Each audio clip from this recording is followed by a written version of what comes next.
Buenas tardes, excelentísimo señor ministro don Íñigo Méndez de Vigo, excelentísima doña Beatriz Méndez de Vigo, excelentísimo don José Luis Avellán, excelentísimo don Tomás Mayo, ateneístas e invitados por parte del Ateneo, bienvenidos a todos. Es un día que queremos conmemorar la figura de un ilustre ateneísta, un hombre que hace justamente un siglo, pues ni más ni menos que se encargó de la preparación del tercer centenario del Quijote, en 1905, donde él era entonces secretario de la sección de literatura. Posteriormente fue vicepresidente y llegó a ostentar la presidencia de la sección de literatura. En este cuarto centenario de Cervantes queremos rendirle homenaje y a la vez disfrutar, evidentemente todos los familiares de Icaza que nos acompañan, pues esperemos que pasen un rato agradable y que, disfrutando de su compañía, pues también disfruten todos ustedes de lo que vayan a decir en esta mesa que hemos preparado y en una segunda parte el recital poético que se ha preparado al efecto. Yo no tenía que iniciar esta salutación, pero don Enrique Tierno, por un problema de salud, hoy no nos puede acompañar y pues se me ha dicho que inicie yo el acto. Pero verdaderamente a quien tienen que escuchar y nos hablarán de Francisco Asís de Icaza son las personas que hoy ocupan esta mesa y, como ya les decía, la parte que hemos preparado para disfrute y gozo oyendo sus poemas. Va a hacer uso de la palabra, en primer lugar, el expresidente del Ateneo, 8 años presidente, lo cual ya es un tiempo que en esta casa solo han superado Segismundo Moret y Alcalá Galiano, don José Luis Avellán, que ya se encargó precisamente en el centenario del Quijote, en el 2005, de una serie de jornadas sobre el Quijote y unos libros que hoy hemos tenido también la oportunidad de ver y de enseñarle tanto al señor ministro como a toda la familia Icaza. Entonces, don José Luis Avellán, cuando quiera, puede iniciar la sesión. Ministro, autoridades, amigas y amigos, es para mí un placer extraordinario estar en esta mesa acompañando al ministro en un acto que me compete muy directamente, puesto que he sido un estudioso de los mexicanos, de los españoles que estuvieron en México y que realizaron una labor transversal a través de todas las profesiones, fuera la filosofía como María Zambrano o José Gaos, el cine como Luis Buñuel y personas destacadas prácticamente en la poesía como Pedro Salinas, Jorge Guillén. Realmente celebrar con estas personas tan vinculadas también a lo mexicano, puesto que tienen una vinculación muy estrecha con los mexicanos que estuvieron en Madrid a principios del siglo XX, es para mí una satisfacción particular. De forma que quiero agradecer a los organizadores del acto mi presencia en él. Y leeré unas breves palabras para dar pie a que todos los demás intervengan en la medida que consideren conveniente. Este año de 2016 se cumple un poco más de un siglo, prácticamente un año más que el mexicano Francisco Asís de Icaza fue elegido presidente de la sección de literatura del Ateneo de Madrid en 1914, y entre el 14 y el 15, cuando se celebraba el tercer centenario de la publicación de la segunda parte del Quijote. aunque no tuvo la misma repercusión que la del centenario de la primera parte, no pasó desapercibido en el Ateneo, donde tuvo sus propias celebraciones no de menor importancia. En cualquier caso, es imposible dejar pasar esta fecha sin acordarnos del ilustre mexicano que venía frecuentando el Ateneo desde el pasado siglo. Según la relación de socios que se conserva en la institución, Icaza fue socio del mismo entre diciembre de 1986 y agosto de 1915, años en los que participó en el Ateneo de manera muy activa. Esos años vinieron a coincidir con la insólita presencia de numerosos mexicanos en España. Se da la circunstancia de que al tener lugar la Revolución Mexicana en 1912, los diplomáticos mexicanos inscritos en Europa fueron suspendidos en sus cargos para evitar interferencias indeseadas, y así ocurrió que muchos de ellos se acercaron a España, principalmente a Madrid, y se instalaron en ella. No fue este el caso de Icaza, que se había instalado en España desde el siglo anterior. Ya en el siglo XIX está conviviendo con nosotros.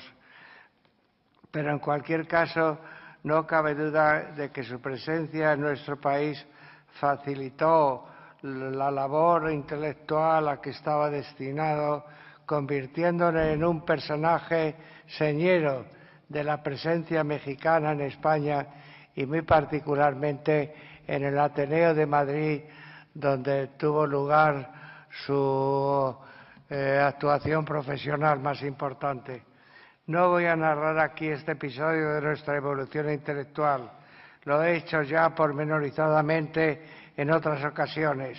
Bástenos recordar la notable diferencia que se otorgó a Amado Nervo cuando tuvo problemas económicos de subsistencia y el particular entusiasmo con que se les acogió en el Ateneo. Muy particular atención también merece el caso del historiador Carlos Pereira, que pasaba todas las tardes en el Ateneo, donde redactó la mayoría de sus muchísimas obras sobre la que él llamaba América Española y las huellas de España en aquel continente. Pereira murió en Madrid el año 1942 y muy pronto sus restos fueron trasladados a Santillana, cerca de Monterrey, donde él había nacido. Y tenemos el gusto y el honor y se lo comunico a ustedes, porque sin duda no lo sabrán, está acudiendo a este acto en nuestra presencia una nieta de Carlos Pereira. Muchas gracias por asistir a este acto. Es digno de recuerdo también un episodio de mexicanos en España, cuando tenemos que agradecer a México la generosa acogida a los refugiados españoles huidos de nuestra particular guerra civil y de la subsecuente dictadura. Todos ellos son hechos que han unido a ambos países en una estrecha amistad hasta hoy mismo. Y por todo ello nos resulta ahora altamente placentero recordar a Francisco de Icaza en el centenario de su reconocida presencia en el Ateneo como presidente de la sección de literatura, desde la cual se rindió homenaje a sus valores literarios y a sus numerosos valores literarios, porque voy a resumir para no hacer pesada mi intervención muy brevemente. Era un gran poeta y en España publicó libros de poesía como Efímeros, Lejanías, La canción del camino, Cancionero de la vida honda y de la emoción fugitiva. Todos estos en un estilo lírico muy cercano a otros poetas mexicanos como Amado Nervo, Gutiérrez Nájera, González Martínez, etcétera, etcétera. Aún así, se ha discutido su adscripción mexicana. Pasó tantos años en España y se identificó tanto con ella que se ha puesto en duda el valor mexicano de esa poesía. De hecho, salió de México cuando apenas tenía 20 años, acompañando al general Vicente Riva Palacio, y no volvió a su país. Pues prácticamente la mayor parte de su vida se desarrolló aquí en España. Estuvo 8 años en Alemania, pero de hecho su vida estuvo más ligada a España, donde se casó, tuvo hijos, publicó libros e hizo amigos, y murió en Madrid a los 62 años. Quedó por ello muy impregnado de la cultura española y, de hecho, su similitud con otros poetas españoles es perfectamente detectable en su poesía y en sus numerosas obras. Sin embargo, se le ha estudiado con mayor profundidad, no deja de apreciar un cierto mexicanismo, un poco se ha dicho mexicano en sordina, con acento crepuscular, recatado, melancólico, muy propio de la mejor poesía mexicana. A pesar de lo que acabo de decir, todos los críticos le han leído y estudiado y están de acuerdo en afirmar que lo más importante de su labor intelectual fueron estudios críticos sobre literatura española y, de forma muy especial, los dedicados a la figura de Cervantes. De hecho, Icaza fue un gran cervantista, y así lo hemos enunciado en la hoja que se ha hecho de promoción de este acto, un cervantista ilustre, porque es lo que realmente destaca por encima de todo en su figura intelectual. Publicó libros como los titulados Las novelas ejemplares de Cervantes, de cómo y por qué la tía fingida no es de Cervantes, y uno que a mí me gusta particularmente, Supercherías y errores cervantinos, un libro ya mucho más denso y más interesante. Es el que tituló El Quijote durante 3 siglos. En estas obras, Icaza presenta erudición y conocimientos nada normales, que esclarecen muchos de los tópicos vertidos sobre la obra cervantina. A mí particularmente me ha resultado muy grato el dedicado a la pobreza de Cervantes, cuando es de sobra conocido que muy pocos escritores se han hecho ricos con su producción literaria. Si esto ha ocurrido con la mayoría de los escritores, es obvio que otra cosa no iba a ocurrir con nuestro ilustre antepasado, por muy genial que fuese su caso.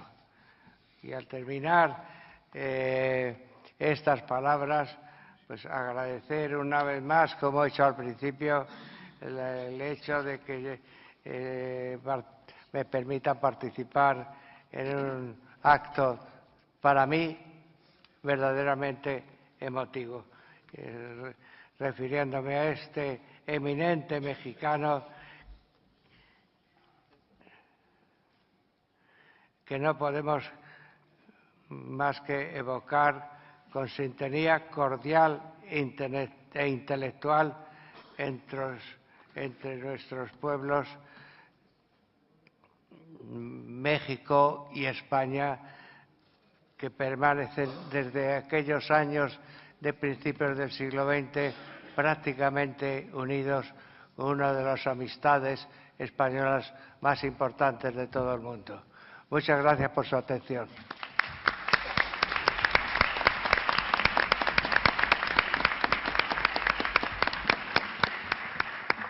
Muchas gracias al profesor Avellán, que tantas veces y con tan buen sentido ha hablado en este mismo salón sobre Cervantes y ahora sobre Icaza.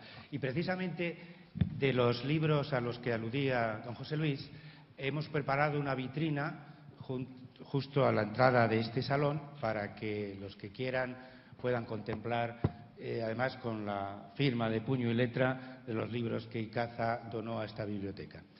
Y a continuación, precisamente, una bisnieta de Francisco Asís de Icaza, Beatriz Méndez de Vigo, va a hacer uso de la palabra para referirse a la figura de su bisabuelo, pues como persona y como ser querido indudablemente por sus lazos sanguíneos. Cuando quieras, Beatriz, tienes la palabra.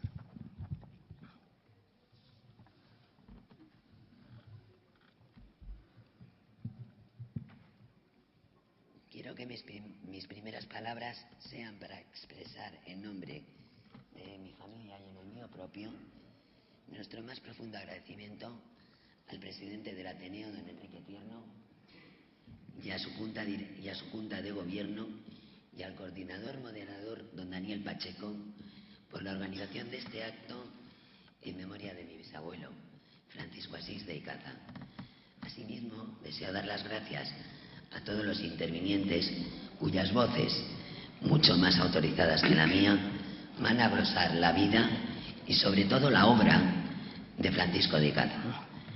Esta tarde, ya lo ha hecho el profesor Avellán, se hablará del diplomático, del erudito, del crítico, del ensayista, del poeta, y a mí me gustaría más referirme al hombre. Y claro, para referirme a él lo tengo que hacer a través de los recuerdos y de las palabras de otros, de los recuerdos de mi abuela Carmen, su hija mayor, y de las palabras de grandes autores contemporáneos de Icaza con el que compartieron no solo amistad, sino sobre todo y ante todo amor por la poesía, la literatura y el arte. Francisco de Icaza, como ha comentado ya anteriormente el profesor Avellán, llegó a Madrid como joven diplomático mexicano lleno de ilusión de conocer lo que, según su hija Carmen, sentía latir en sus venas, el atavismo de su sangre de Vizcaya. Brevedad tajante en la expresión, capacidad de sintetizar en un solo pensamiento una suma de ciencia o un caudal de experiencias, sensaciones de vibración interna y un humorismo satírico que le hubiera acercado a Jaime si su innata generosidad no le hubiera frenado. Él mismo nos explicó en varios de sus versos ese freno, ese miedo a lo dolorosamente delicado. Lo mejor de mi espíritu a mis labios no brota.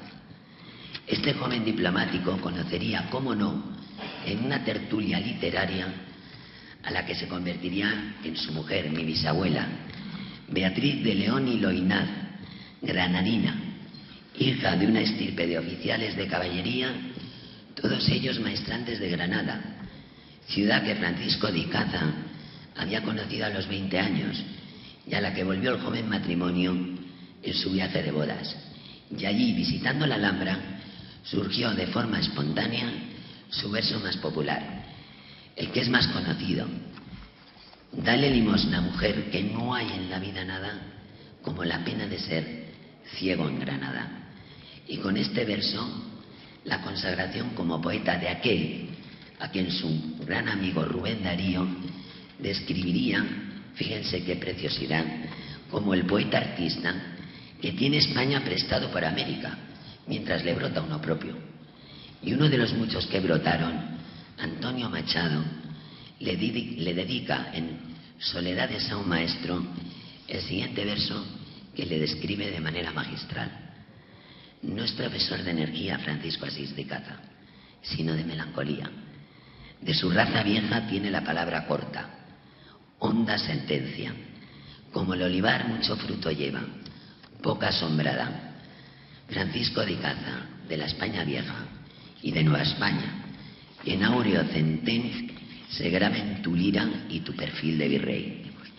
Icaza, a quien su hija recordaba como un enamorado de siempre de España, la tierra de sus mayores, y a la que llegó un día procedente de su patria mexicana, y en una primera peregrinación visitó aquel rincón de Vizcaya del que siglos atrás salieron uno de los conquistadores que habían de perpetuar nuestro nombre en los bellos dominios de América.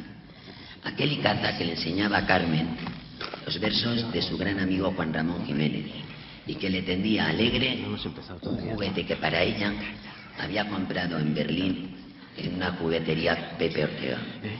Y aquel Icaza que la llevaba de la mano por los grandes museos de Europa.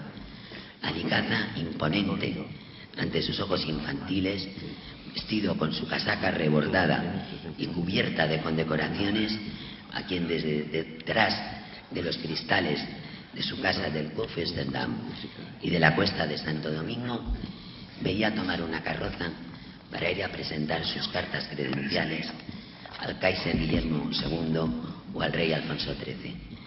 Al padre que siempre paciente y cariñoso le enseñó a ella lo más bello de la vida. Y al padre al que no solo ella, sino el resto de sus hijos, a los que quiero mencionar de forma expresa, Ana, Luz, Sonsoles y Francisco, admiraron hasta el final de sus días. Hoy ustedes han hecho con este acto en el Ateneo, ateneístas e invitados, que el abuelo vuelva a su segunda casa, la que fue su segunda casa. Y hoy, con el recuerdo y el homenaje que le estamos dedicando, hemos conseguido que vuelva, al menos por un día, por unas horas, a la vida. Muchas gracias a todos.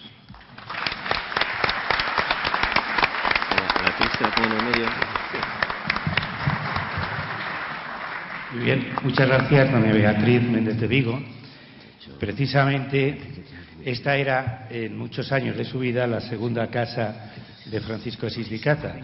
Y en sus escritos pues se apuntan esa correspondencia que mantuvo con Unamuno, con Menéndez Pelayo, incluso siendo merecedor a un premio que otorgó el Ateneo precisamente para conmemorar la figura de Cervantes.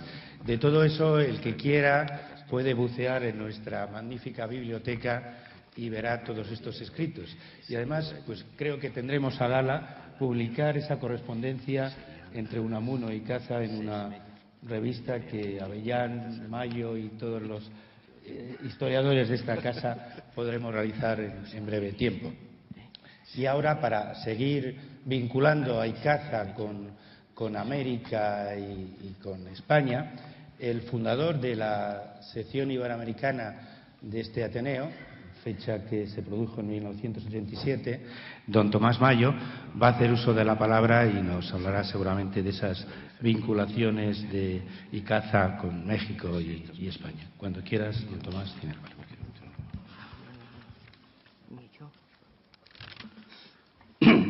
Excelentísimo señor don Íñigo Méndez de Vigo, excelentísima señora doña Beatriz Méndez de Vigo, otros familiares de Icaza, consocios, ateneístas, amigos, buenas tardes a todos y a todas.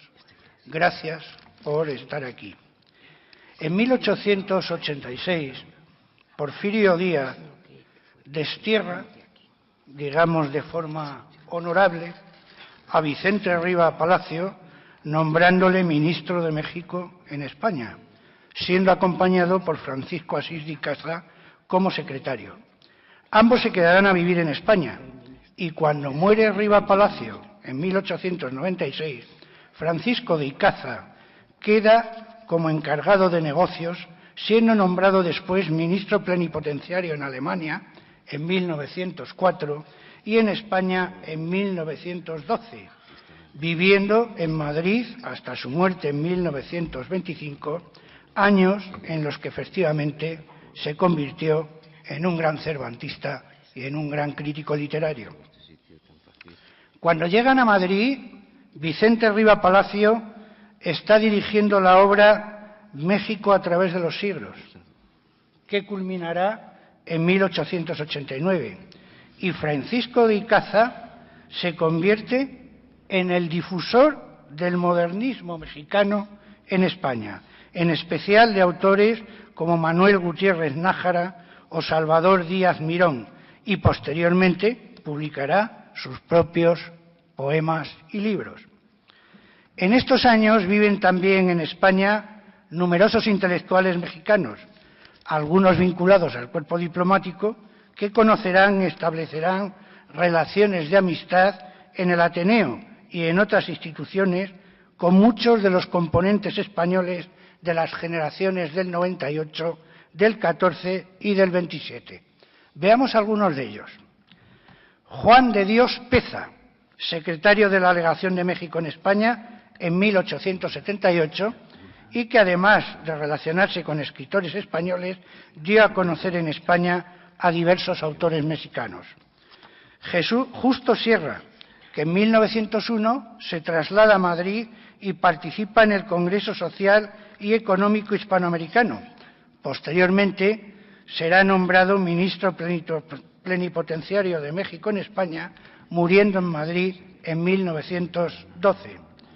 Alfonso Reyes, segundo secretario de la Embajada en 1920 y encargado de negocios entre 1921 y 1924.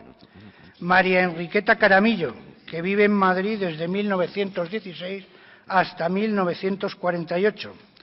Enrique González Martínez, diplomático que ocupó el puesto de ministro plenipotenciario en Madrid entre 1924 y 1931. Luis Gonzaga Urbina, que llega a Madrid en 1917 como corresponsal del Heraldo de La Habana y entre 1918 y 1920 ocupó el puesto de secretario de la Embajada y encargado de negocios en 1926. Falleció en Madrid en 1934. Efrén Rebolledo, que muere en Madrid en 1929, siendo consejero de la Embajada. El citado Carlos Pereira, uno de los mejores americanistas que hubo en España en la época. José Vasconcelos, que pasó por España a partir de 1929. Jaime Torres Bodet, segundo secretario de la Embajada hasta 1931. Martín Luis Guzmán, que vivió en España entre 1924 y 1936, trabajando como periodista en varios diarios. Amado Nervo, secretario de la Embajada a partir de 1905 y también encargado de negocios en 1912 y 1916. Gerardo Estrada Félix, embajador en España en 1932. Y hasta el muralista Diego Rivera, que viaja con una beca a Madrid en 1907 para estudiar las obras del Greco, de Bruegel y de Goya, ingresando en el taller de Eduardo Chicharro, uno de los retratistas más sobresalientes en Madrid. En 1916 volverá a viajar a España. Razones diversas trajeron a cada uno de ellos a Madrid, siendo, como se ha dicho, el exilio político y las labores diplomáticas las más usuales. Sus historias, las historias de todos estos intelectuales mexicanos, se entrecruzan y se mezclan en un entramado complejo y fascinante en el que, lógicamente, no podemos entrar ahora. Tan solo diré que a la vuelta de Justo Sierra de su viaje a Madrid en 1901, funda el Ateneo Científico Literario de México, presidido por Juan de Dios Peza. En 1909 se funda el Ateneo de la Juventud, patrocinado por Justo Sierra y en el que participan autores tan sobresalientes como Antonio Caso, Pedro Enrique Zureña, Alfonso Reyes, José Vasconcelos, Diego Rivera o Martín Luis Guzmán. Allí se expresa el antipositivismo mexicano, que va a profundizar en la identidad nacional. Tampoco podemos extendernos demasiado en este aspecto, pero es sin lugar a dudas ese Ateneo de la Juventud una de las instituciones intelectuales más importantes en el México contemporáneo. Los autores mexicanos que vivieron en Madrid contribuyeron, pues, a establecer un intercambio cultural e intelectual entre ambos países que se manifiesta aún de forma más profunda en 1939 con el apoyo que algunos prestan a los exiliados españoles que llegan a México.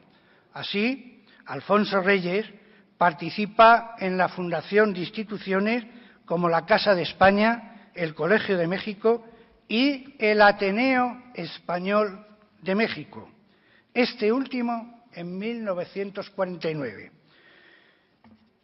Los integrantes del mismo se sienten herederos de este Ateneo de Madrid y Reyes, en la inauguración del mismo, se refiere a sus visitas frecuentes al Ateneo de Madrid, expresando, y cito textualmente, lo mucho que significó para mí aquel hogar del espíritu donde encontré a mis primeros amigos españoles y, sin duda, el bálsamo en mis amarguras del destierro. Sirva, pues, este homenaje a Francisco Icaza para agradecer el intercambio cultural que propiciaron aquellos intelectuales mexicanos y que su ejemplo nos guíe para aumentar la presencia actual de España en México y de México en España, y lo mismo con los demás países iberoamericanos. Que este homenaje a su bisabuelo, don Íñigo Méndez de Vigo, sirva para que el ministerio que usted dirige desarrolle unas relaciones multilaterales aún más profundas, si cabe. Yo sé que son muchas, pero quizá hay que añadir algunas cosas más, con los países hermanos de América Latina. Y lo mismo cabe decir a doña Beatriz Méndez de Vigo en lo que a sus responsabilidades se refiere. En esta tarea cuenten con el apoyo del Ateneo de Madrid y de su sección iberoamericana. Muchas gracias.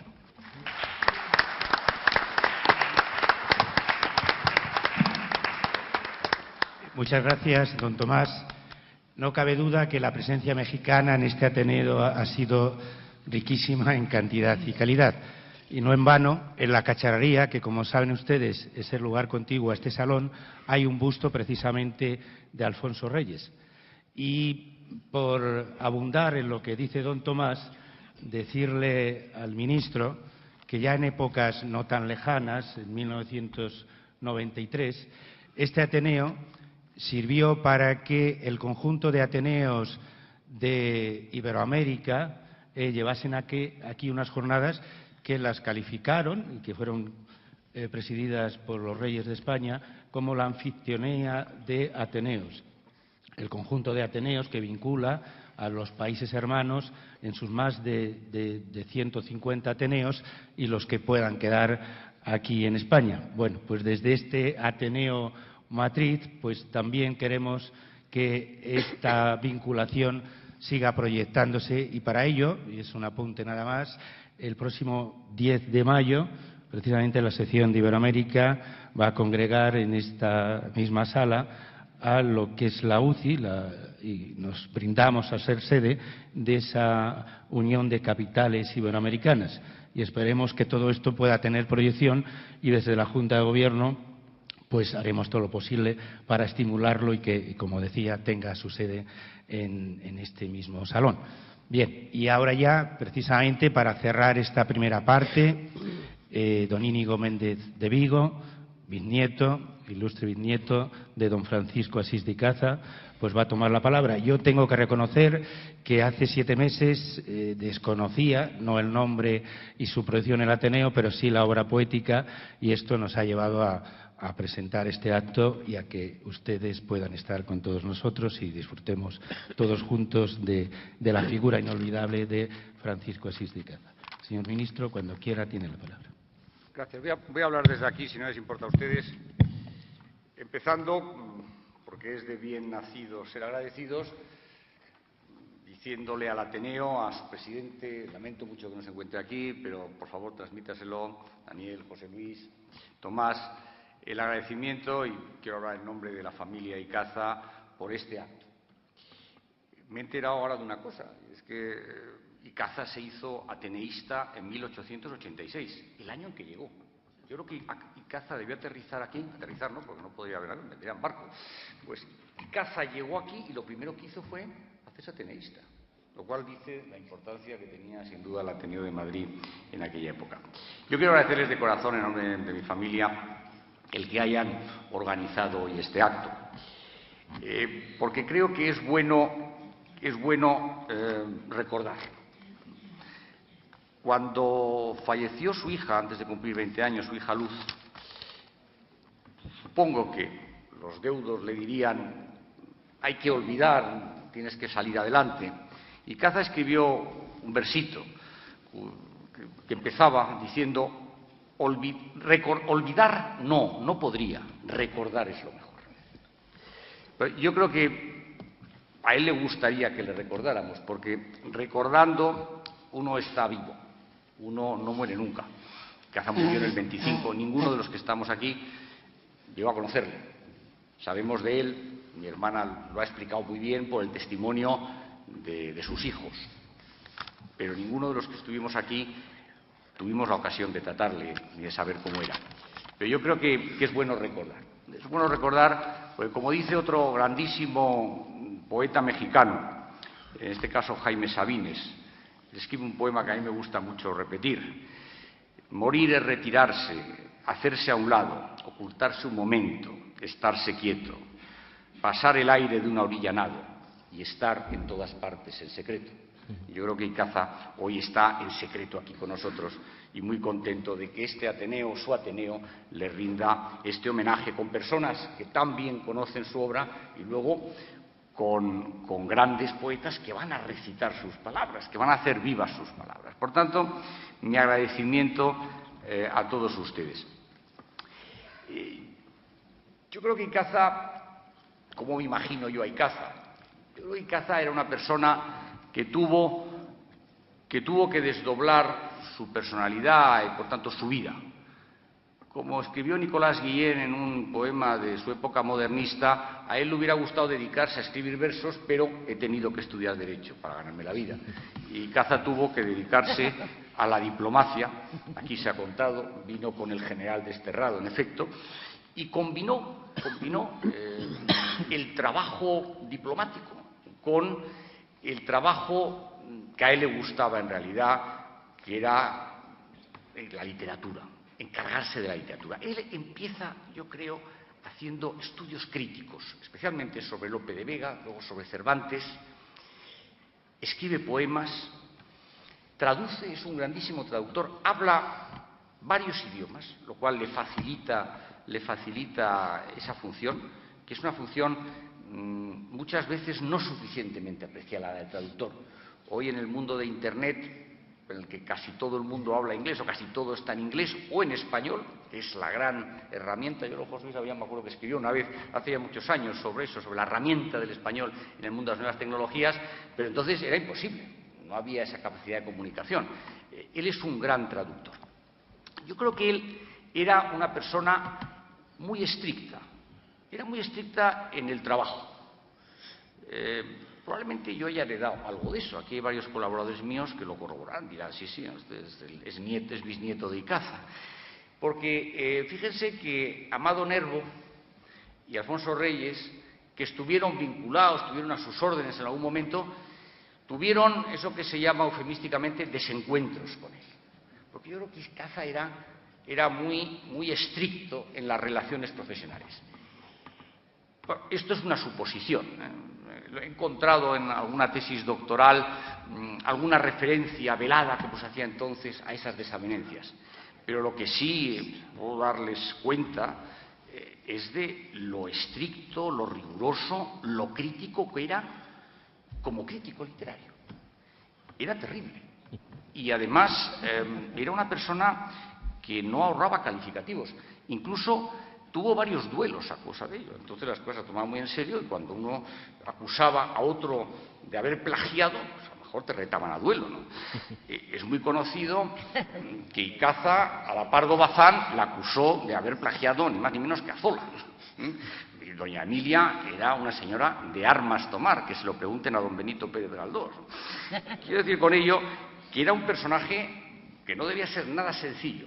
Lo cual también tuvo una cierta incidencia en su vida posterior, porque él va a Alemania, para él fue ir a Alemania como embajador, 8 años en aquella Alemania del Kaiser fue una experiencia única, sus traducciones de poetas alemanes.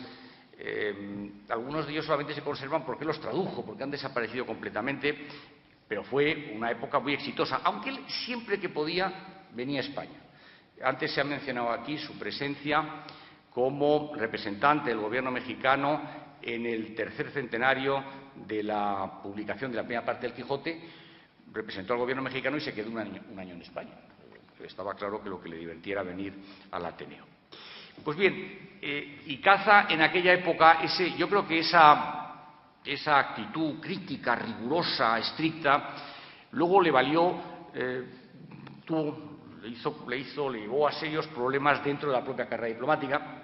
Hay un momento, está aquí mi buen amigo Pablo Rafael, que no me desmentirá, esos momentos revolucionarios en México donde los gobiernos caen días de un lado y otro día de otro. Icaza cayó del lado malo en una ocasión.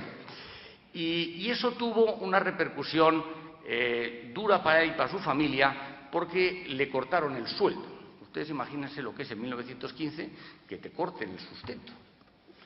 El otro día, precisamente, estuvo aquí con motivo de la entrega del Premio Cervantes a Fernando del Paso, estuvo el ministro de Cultura mexicano, ese gran hispanista que es don Rafael Tovar y de Teresa, y ha escrito un libro sobre lo que pasó en la Revolución con los ministros mexicanos, ¿no? Y me dijo, te voy a mandar lo de tu bisabuelo para que veas que lo tuvo que pasar francamente mal porque se quedó sin recursos económicos.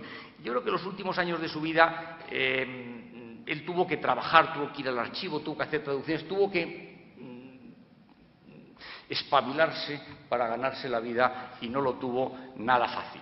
Y creo que no le ayudó demasiado el hecho de haber sido muy crítico con alguna gente que podía haberle ayudado. Icaza, además, era una persona que odiaba los tópicos.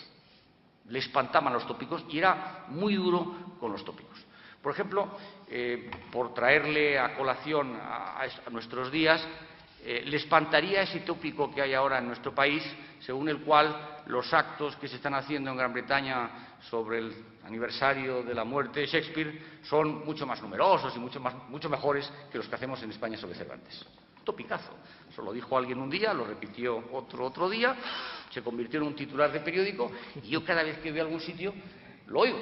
Bueno, pues les quiero decir a ustedes aquí solemnemente en este Ateneo que no es verdad. Que no hay, vamos, que en Gran Bretaña, yo aprendí en exteriores que nunca hay que comparar a otro país, menos un amigo, pero que lo que está haciéndose en España para conmemorar el 4º fallecimiento del autor de Quijote es extraordinario. Y esto no, la culpa o la bondad no la tiene el gobierno, no, la tiene la sociedad civil, la tienen las corporaciones locales, la tienen las comunidades autónomas, porque en todas partes, y la tiene evidentemente eso la sociedad civil, porque en todas partes hay actos. Yo cada vez que voy a algún sitio veo que hay actos cervantinos con una difusión, con un fomento, con un interés que no encuentro desde luego en ningún otro país europeo. Por tanto, Icaza rechazaría el topicazo de que los británicos están ensalzando a Shakespeare y nosotros no suficientemente. Déjenme que yo como ministro de Cultura diga que yo también lo rechazo y lo que estamos haciendo aquí, y esto dará ánimos también a que sigamos haciéndolo en todo este año que queda, sigamos haciendo. Yo creo también que Icaza es un poeta complicado, no es un poeta fácil. Como todos los poetas, pasa por distintas épocas de su vida, pero hay un momento en que a Icaza le invade lo que decía mi hermana citando a Machado, la melancolía. Les voy a citar una cosa, algo que he encontrado gracias al Ateneo, gracias a los bibliotecarios del Ateneo, una tesis doctoral de lo que escriben en 1905 sobre la poesía de Icaza. La mayoría de los comentaristas destacaron las notas de tristeza de los nuevos poemas de Icaza, a quien calificaban como un sabio artífice de la rima que teje sus canciones en dificilísimas combinaciones métricas, tan gentilmente cristalizadas que al lector descuidado parecen colmo de la sencillez. Al que se le respetaban sus giros idiomáticos del francés, del alemán y del inglés, como lo hacían los poetas modernistas, grupo con el que no identificaban al poeta mexicano, un poeta moderno que no tiene nada de modernista. porque el estado de su alma es como el de todos los espíritus superiores de nuestro tiempo, más influido por la tristeza que por la alegría, más propenso a la desilusión y al desencanto que al entusiasmo y a la fe, pero sin caer en el escepticismo y el tedio que sienten o fingen sentir los modernos. Bueno, pues yo quiero decir aquí también que la familia Icaza, en su presencia actual, no estamos imbuidos de este espíritu de la melancolía del bisabuelo o del abuelo y, desde luego, no estamos influidos por la tristeza, sino que somos más bien alegres y propensos a la ilusión y al estar encantados y al entusiasmo y a la fe.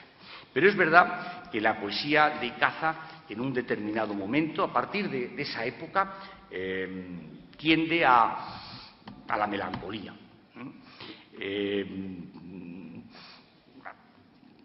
Un ejemplo, uno de sus versos más conocidos dice: ¿para qué contar las horas de la vida que se fue, de lo porvenir que ignoras? ¿Para qué contar las horas? ¿Para qué? Hombre, no, es muy optimista, ¿no? Doña Pilar Aresti de Icaza se ríe y dice que no. Pero, no. En cambio, yo creo que Icaza es un poeta de flashes. Es un poeta que es capaz de encerrar en unas rimas lo precioso de un instante. Beatriz ha recordado esa especie de quejío, que es el dale limosna mujer, que no hay en la vida nada como la pena de ser ciego en Granada, que conoce todo el mundo. Pero tiene otro que también demuestra cómo Icaza es capaz de aprender la realidad en un momento. Dice así: de seguro habrán oído decir de alguien que es más fúnebre que un ciprés. Pon en el ciprés un nido, verás si es triste después. Es un flash, acierta. Y con eso me lleva a lo último que quería decirles a ustedes. Y yo creo que si algo caracterizaba a Icaza, con todas estas notas que he querido dar, era el amor a la familia.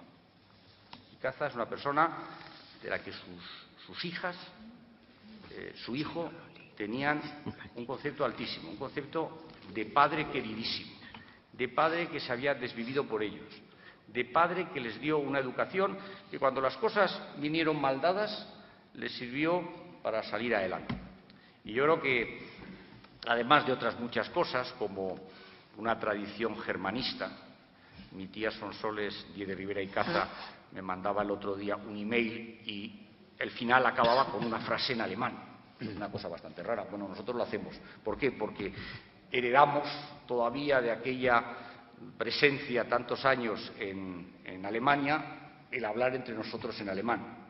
Yo me acuerdo de mi abuela y sus tías, cómo tenían un pequeño código que compartían en alemán, y cuando no querían que alguien se enterara de lo que hablaban, utilizaban el código.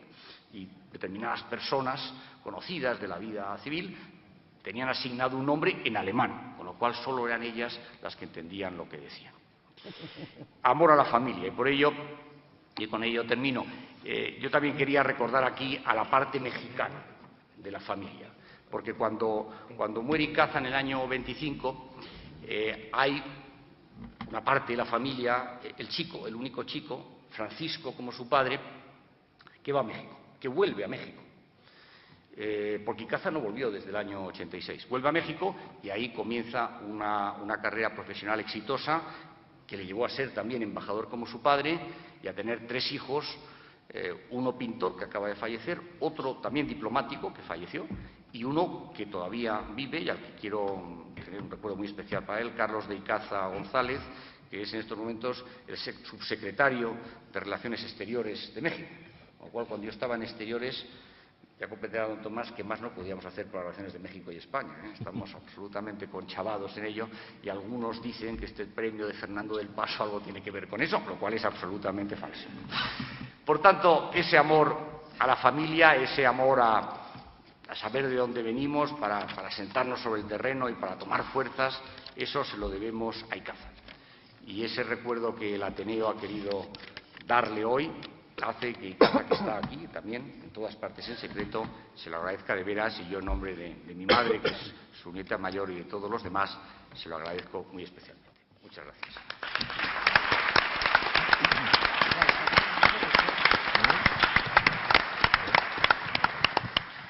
Muchísimas gracias, señor ministro, don Íñigo Méndez de Vigo. Evidentemente, el espíritu de Icaza seguro que está aquí con nosotros. Y como bien decía don Íñigo, si en el 86, cuando llegó a Madrid, lo primero que hizo fue hacerse socio de esta institución, yo le diría a la familia Icaza que tienen las puertas abiertas para hacerse también socios de esta docta casa. Así que cuando quieran, aquí tienen expresidentes y ilustres ateneístas que les pueden avalar, con 3 firmas es suficiente, y formar parte de esta institución. Y bien, finalizada esta primera parte, pues dejando al lado esa melancolía que también sabía reflejar en esos escritos, yo he disfrutado leyendo toda la obra de Icaza, que desconocía, y ahora creo que sí vamos a ponerle esa connotación de alegría, y para ello pues contamos con 5 ateneístas que van a declamar y van a recitar pues algunos de sus poemas. Están con nosotros en la mesa contigua a la presidencial precisamente Margarita Arroyo, José Félix Olaya, Ignacio Para, Chete Guzmán y Ángeles Martín. Después hay un añadido que es una sorpresa. Bien, pero de momento pues es vuestra la palabra, y bien, ya que ha habido tantos escritores mexicanos que ahora se llevan todos los premios Cervantes, pues vamos a ver si aquí pues también disfrutamos de la excelente poesía de Icaza. Cuando queráis, es vuestra la palabra. Eso no funciona. Ahora sí funciona. Vale. ¿Sí? Entonces ese. Este es el que funciona, sí. Bueno, muchísimas gracias, Daniel. Un placer estar aquí, ministro, con todos ustedes, ¿no? Yo voy a ser el primero y además voy a leer un poema que se llama Don Quijote, o sea que este sí que es expresamente, totalmente cervantino, ¿no? Un poema que recoge un poco la esencia de la idea que se transmite a través de Don Quijote, que es ese triunfo de la fantasía, o esa lucha de la fantasía que es capaz de convertir en princesa a una Maritorne, en una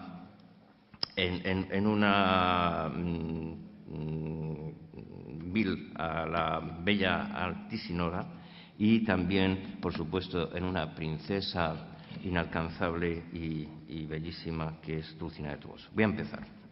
Dice: oh famoso caballero, el de la triste figura, ha reído el mundo entero tu locura, sin pensar que en el abismo, término de las edades, locuras y vanidades son lo mismo, que por diversos engaños, cubiertos de altos nombres, van a matarse los hombres en rebaños, y en aventuras andantes piensan por encantamiento que los molinos de viento son gigantes.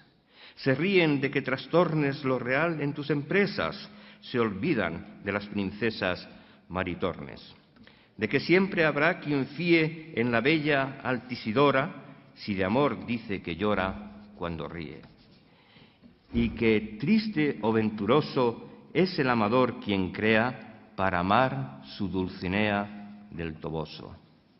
Se liberta a galeotes, se combate con sangüeses, se dan tajos y reveses por azotes, y en los mundos del ensueño se va a ciegas y al caso sustituyendo a Pegaso clavineño.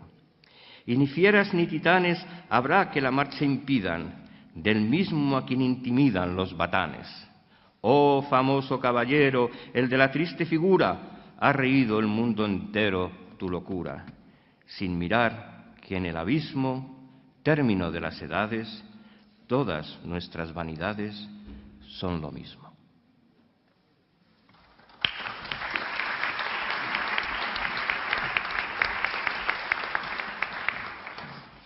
Muchas gracias, pero les vamos a pedir un favor, precisamente para conservar la atmósfera que nos va a crear nuestro autor de Icaza. Por favor, vamos a no aplaudir entre el lector y lector de sus poemas, sino al final, que espero que sí que aplaudan al final. Las horas. ¿Para qué contar las horas de la vida que se fue? De lo que por venir ignoras. ¿Para qué contar las horas? ¿Para qué? Cabe en la justa medida aquel instante de amor que perdura y no se olvida. Cabe en la justa medida el dolor. Vivirás del propio modo en las sombras del dormir y desligados del todo que soñando único modo de vivir. Al que enfermo desespera, ¿qué importa el cierzo invernal o el soplo de la primavera? ¿Para qué contar las horas? No volverá lo que se fue. Y lo que ha de ser ignoras. Total, ¿para qué contar las horas? ¿Para qué? El encanto del libro. Desperté de mis sueños al dolor de la vida y hallé de mi pasado todo el derrumbamiento. Y vi mis viejos libros, como el arma el suicida a quien no quiso detener en su intento. Parte de mi existencia a la suya va unida. Los miro con amor y con remordimiento. Cambié mi vida propia por la suya fingida para vivir los siglos con solo el pensamiento. Encarné la leyenda. Como en el auro cuento, al regresar de paso por la senda florida, el ave de la gloria me detuvo un momento. Y como el santo asceta, al volver al convento, hallé muertos los míos y la celda caída, porque la voz del ave era un encantamiento. Háblame, háblame. Tus palabras cariñosas son música que llega a mis oídos con sugestiones de lejanas cosas, de seres muertos y de amores idos. Tus palabras me arrancan de la tierra y, conmovido a mi pesar, te escucho. No sabes la ternura que se encierra en la frase vulgar, te quiero mucho. Despiértanse al oírla sensaciones que tuve tanto tiempo adormecidas, que en dulces y armoniosas vibraciones escucho tus palabras repetidas. Sacudo el cataléptico letargo, savia de amor agolparse aquí en mi pecho. El sueño ha sido tenebroso y largo, trémulo me incorporo sobre el lecho. Dime esa frase que el amor inspira. Me engañas, ya lo sé, pero ¿qué importa si es tan bella y tan dulce tu mentira? Miente y hazme feliz. La vida es corta. El placer de los dioses. ¿Qué quieres? Soy así. Por el amigo dispuesto estoy a dar vida y hacienda, pero una vez lanzado a la contienda, implacable he de ser con mi enemigo. Odios y amores en el alma abrigo, el que burlado fue que me comprenda. Ya de mis ojos arranqué la venda y odios y amores morirán conmigo. Tu consejo es injusto, aunque es cristiano, que la razón a comprender no alcanza, que se ame al enemigo como hermano. Yo castigo el ultraje sin tardanza. ¿Qué quieres? Así soy. Nací pagano y es placer de los dioses la venganza.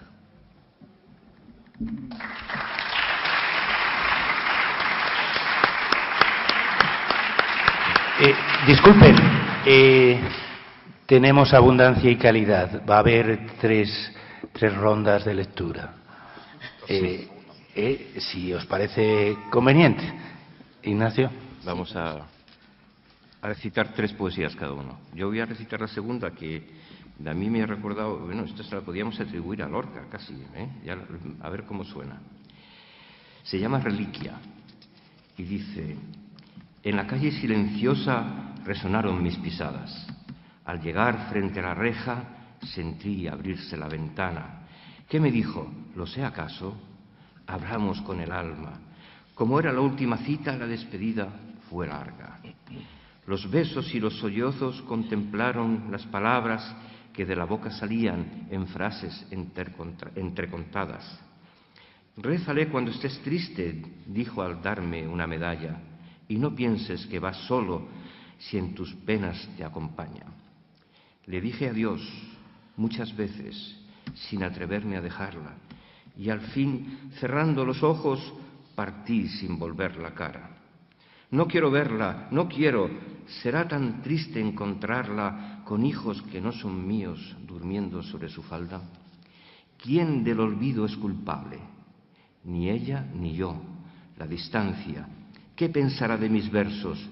Tal vez mucho, quizá nada. No sabe que en mis tristezas, frente a la imagen de plata, invento unas oraciones que suplen las olvidadas. ¿Serán buenas? ¿Quién lo duda? Son sinceras y eso basta. Yo les rezo a mis recuerdos y se alegra mi nostalgia frente a la tosca medalla. Y se iluminan mis sombras y cruzan nubes de incienso el santuario de mi alma.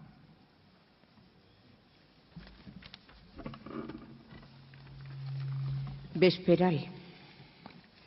El pastor su rebaño en el redil encierra y del prado brumoso viene una voz lejana. Es tan aguda en la esquina y tan grave en la campana, mientras una niebla de ensueño se extiende sobre la tierra, la cubre y la ampara. El cobre del ocaso se funde en rojo brillo y luego es amaranto, es pálido, es violeta, es sombra. Y finalmente silencio, y en silencio se quiebra. Ya solo canta el grillo, húndete corazón en esta paz completa. Paisaje de sol. Azul cobalto el cielo, gris la llanura, de un blanco tan intenso la carretera que hiere la retina con la blancura de la plata bruñida que reverbera. Allá lejos, muy lejos, una palmera tras unas tapias rojas. A grande altura, como el airón flotante de una cimera, levanta su penacho de fronda oscura. Llego al lejano huerto. Bajo la parra que da sombra a la escena que me imagino, resuenan los acordes de la guitarra. Rompe el silencio una copla que ensalza el vino, y al monótono canto de la cigarra avanzo triste y solo por el camino. Respiro. Enferma. ¿Quién dijo enferma? Venga la convaleciente y coloque aquí la frente en mi corazón y duerma. Mira cómo se encarama ágilmente la chiquilla. Se acomoda en mi rodilla como pájaro en la rama. Se apoya sobre mi pecho, pasa un brazo por mi nuca y callada se acurruca como en el plumón del lecho. Ya está buena, ya está sana y olvido. Tan feliz soy con las angustias de hoy, las zozobras de mañana. No es raro. No me entiendes, no es raro. Ni yo mismo me entiendo. 1000 veces me pregunto si es que soñando estoy o estoy despierto. ¿Cómo y de qué manera a esta infame pasión vivo sujeto y encadenas mi espíritu con llanto y mi carne con besos? Indignado al sentirlo, a sacudir los grillos me resuelvo. Mas son de bronce y me lastimo en vano, en inútil esfuerzo. Y tengo que ser libre, porque no soy un vil y lo merezco.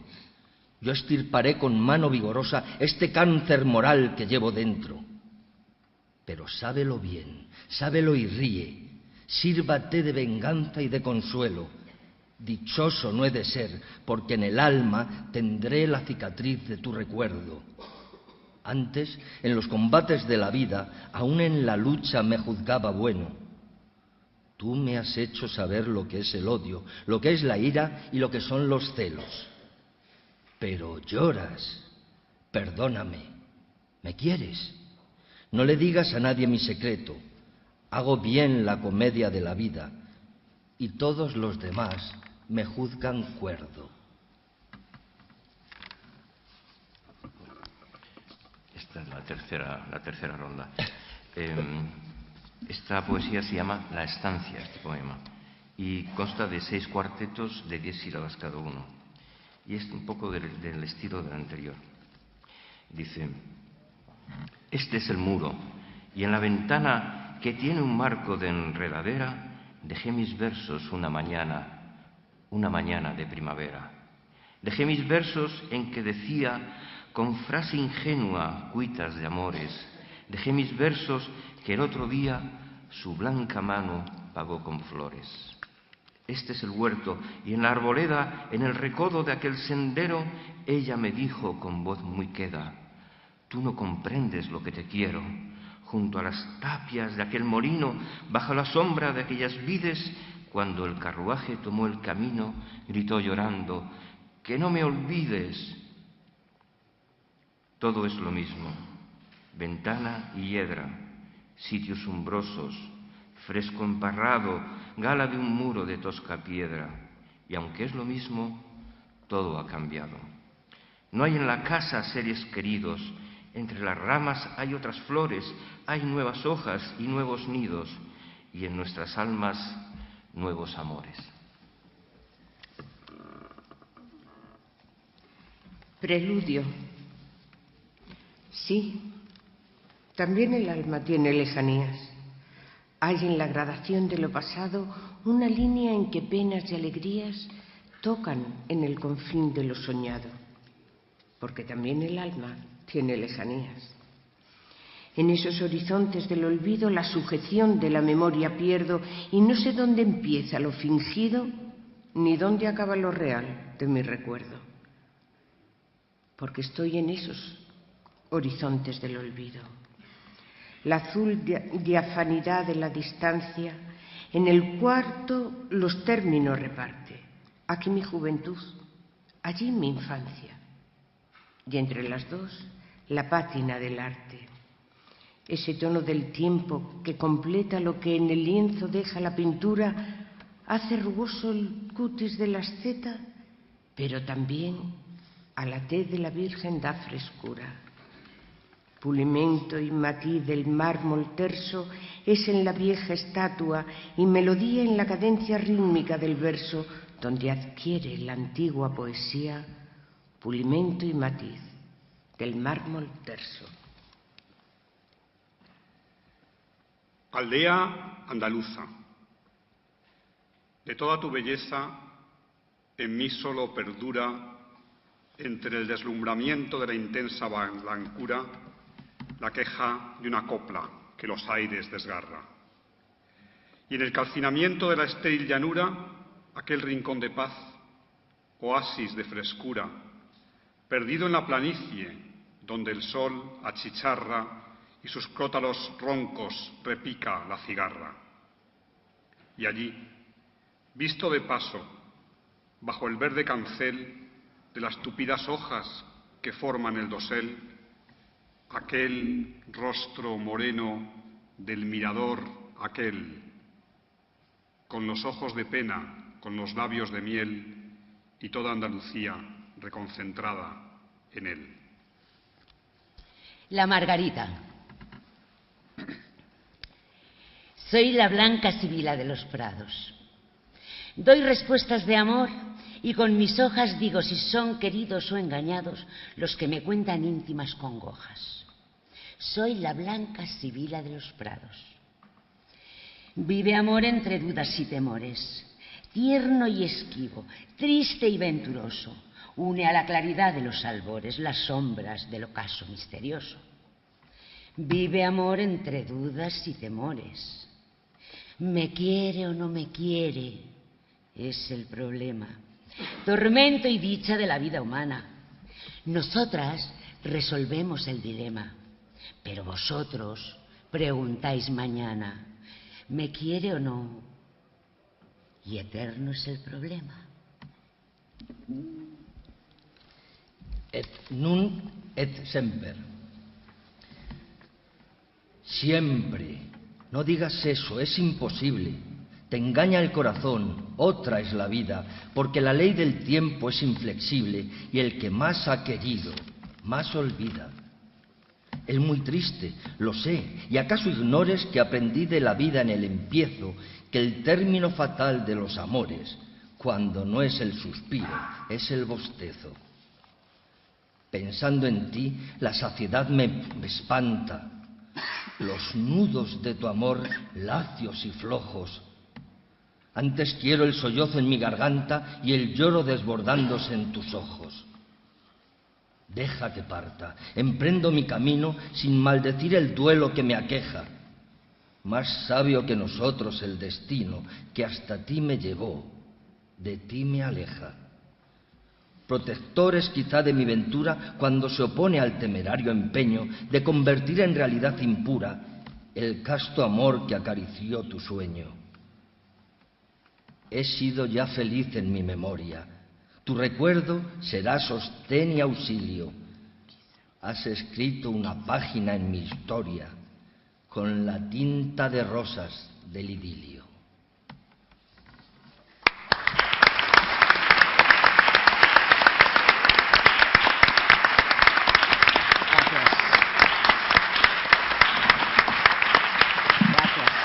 Gracias.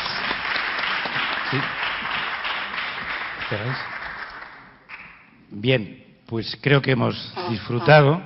No cabe duda que no vamos a olvidar estos poemas de Icaza y agradecemos a los 5 componentes del Ateneo que se han prestado para leerlo: Margarita Arroyo, José Félix Olaya, Ignacio Para, Chete Guzmán y Ángeles Martín. Gracias. Y a esto, y es una sorpresa, es un añadido a lo que ya estaba programado, vamos a pedirle a doña Paloma Montejo de Icaza que suba a esta tribuna y nos obsequie y ponga broche a este recital de Francisco Asís de Icaza.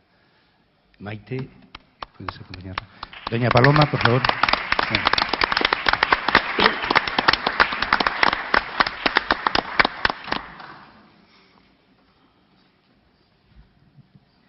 Buenas noches. Quiero agradecer al Ateneo y a los organizadores de este precioso acto la ocasión que me dan de hacer mi pequeño homenaje a mi abuelo Francisco de Icaza y también a mi madre, Carmen de Icaza, a la que está dedicado este poema, y que también volvemos a la melancolía. Se llama Por los campos. Que tu boca en flor alegre se ría, tus indagaciones deja para luego, que a tu edad conviene, pobrecita mía, la risa y el juego. Sé de dónde nace tu melancolía, piensas tantas cosas a tus 5 años, sueña tantas cosas, pobrecita mía, esa cabecita de bucles castaños. Ríe, que tu risa es la luz del día, tu sonrisa triste es claror nocturno. No te me parezcas, pobrecita mía, en lo pensativo y en lo taciturno. No quiero llamarte pobrecita mía. No estás buena, ríe. No estás sana, canta. Viva por los campos, viva la alegría. La tuya compense la que a mí me falta.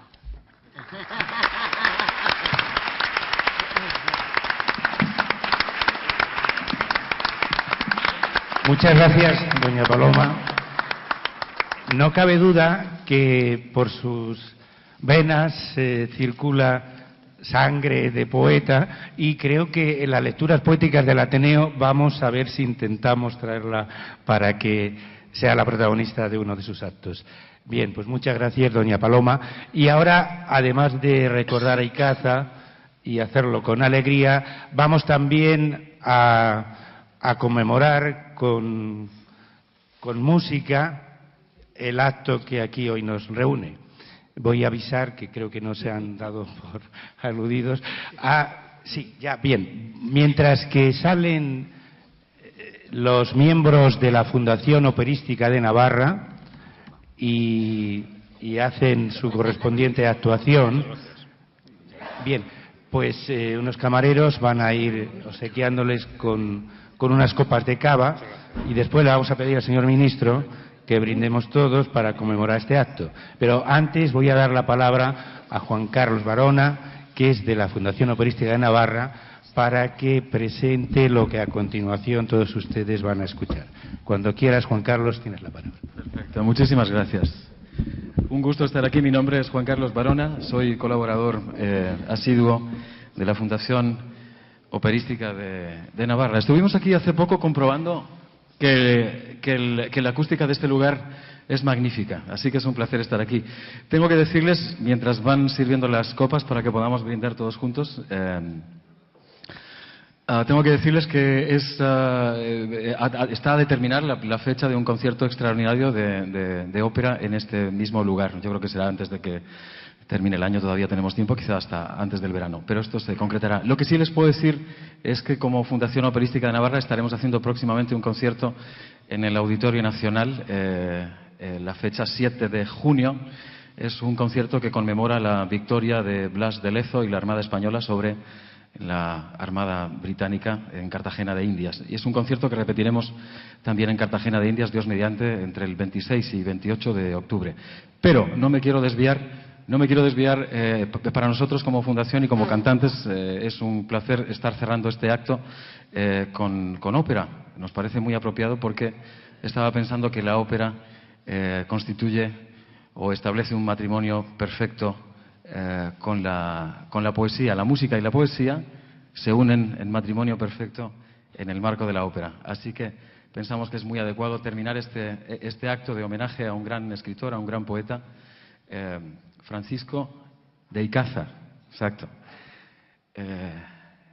Nos parece muy apropiado hacerlo con ópera, como digo, porque la música sin la poesía no podría dar lugar a este género maravilloso que es la ópera. Vamos a interpretar, sin más dilación, el brindis de la Traviata. Si alguno se siente animado en la parte del coro a cantar con nosotros, pues va a ser, aparte de delicioso de escuchar, divertido de interpretar.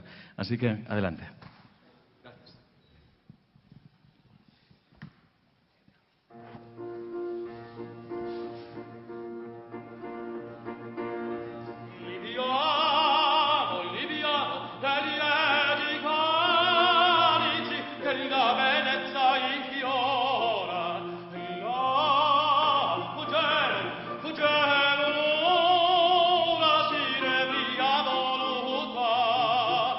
Libiame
México, por España y el Ateneo de Madrid.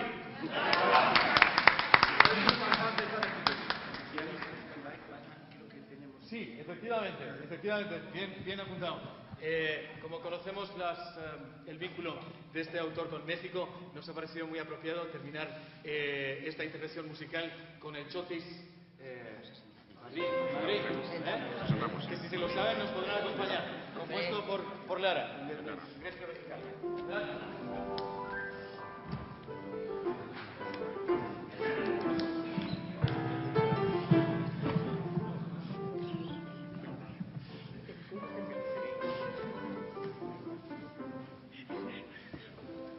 Cuando vengas a Madrid, chulona mía, voy a hacerte emperatriz de la miel y sembrarte de claveles la granilla y bailarte con vinillo de querer.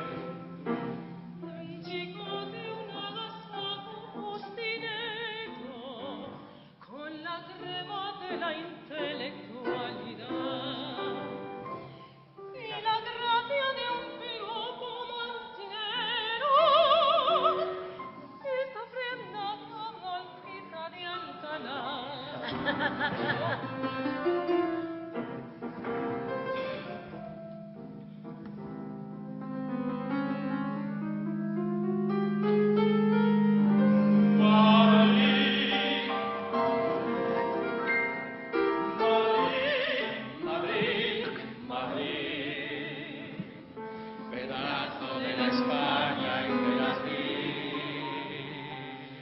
Por algo te hizo Dios, la cuna del relieve y del chotis. Madrid, Madrid, Madrid. En México se piensa mucho en ti, por el favor que tienen tus verbenas, por tantas cosas buenas que soñamos desde aquí.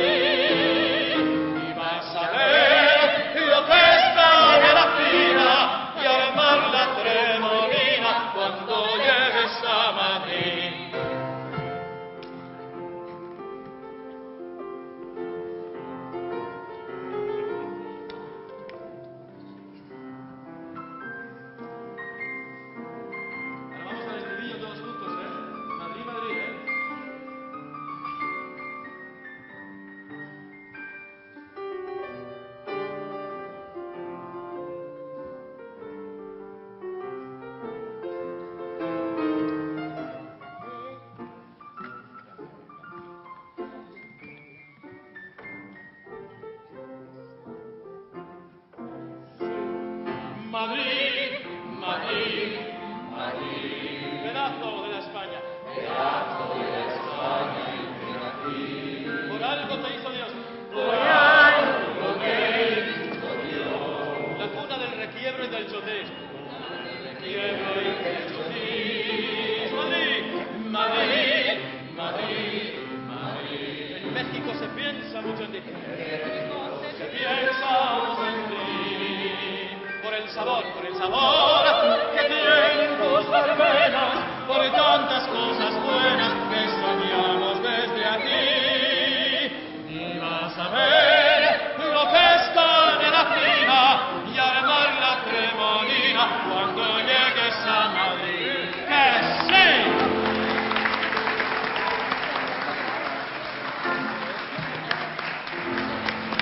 Gracias, amigos.